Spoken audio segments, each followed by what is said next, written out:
The Brownstone by Paula Scher.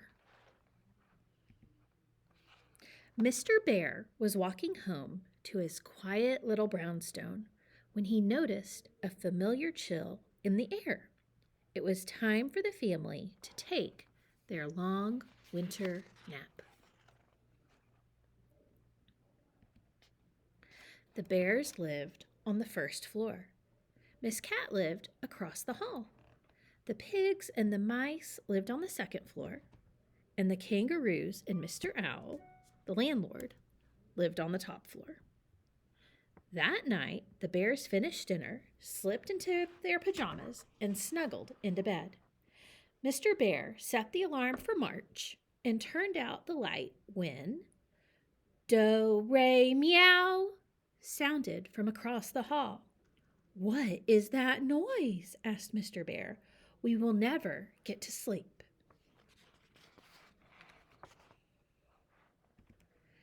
Mr. Bear knocked on Mr. Owl's door, startling him out of his chair. Crash! "What can I do for you, Mr. Bear?" "It's Miss Cat. She's too loud, and we can't sleep," said Mr. Bear. "Perhaps the pigs will change apartments with you. Then you would have the mice next door. They're nice and quiet." The pigs were quite willing to change apartments with the bears. They'd always wanted to live on the ground floor.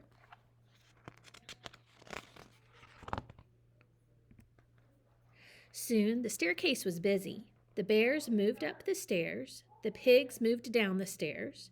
Before long, all was quiet again.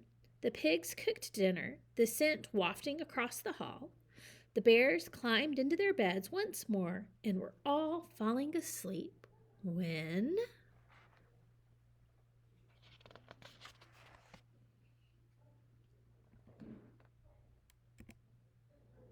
thump, thump, thumpity, thump sounded over their heads. "What is that noise?" growled Mr. Bear. "What is that smell?" cried Miss Cat. Mr. Bear and Miss Cat marched up to Mr. Owl's door. Knock, knock, knock, crash! Mr. Owl was startled out of his chair once more. "What can I do for you, Mr. Bear, Miss Cat?" "It's the kangaroos," said Mr. Bear. "They are louder than Miss Cat." "It's the pigs," said Miss Cat. "Their cooking smells awful." Mr. Owl had an idea. Soon the staircase was busy again.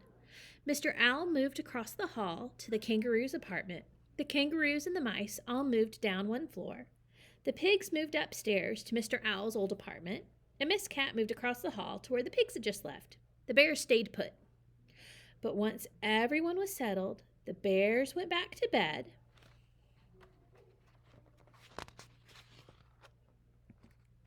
Upstairs, the pigs were eating. Mr. Owl was reading. On the second floor, the kangaroos were dancing. The bears were sleeping. Downstairs, Miss Cat was cleaning, and the mice were thinking about dinner when... thump, thump, thumpity thump! What is that noise? The mice ran into the hallway to see what was happening and saw their new neighbor across the hall.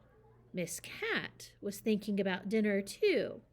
The mice ran upstairs to see Mr. Owl.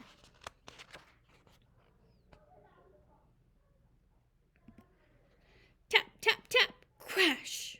"What can I do for you, Mr. Mouse?" asked Mr. Owl. "We can't live across from Miss Cat," squeaked Mr. Mouse. "And we still can't sleep," roared Mr. Bear, coming up the stairs. Once again, the staircase was busy. The bears changed apartments with the pigs so that no one lived above them. Mr. Owl switched apartments with the mice so that they were as far away as possible from Miss Cat.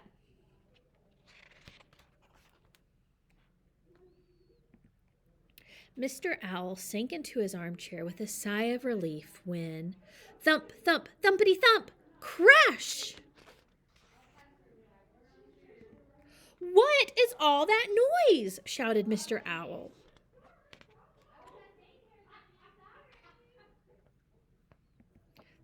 The bears want to sleep. Miss Cat wants to sing. The mice want not to be eaten. The pigs want to eat. The kangaroos want to dance. And all I want is peace and quiet. Everyone was quiet while Mr. Owl worked out a solution. Soon, Just when it seemed like they might all have to move from their beloved little brownstone, Mr. Owl shouted, "I've got it!" The staircase was very busy. The kangaroos moved across from Miss Cat. The mice moved across from the pigs. Mr. Owl moved back into his old apartment, and the bears moved across the hall.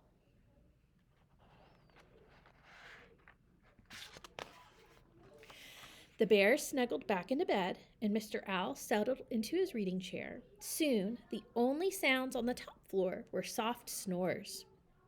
On the second floor, the pigs invited their old neighbors over for dinner. And on the first floor, Miss Cat and the kangaroos discovered their mutual love of music and sang and danced the night away.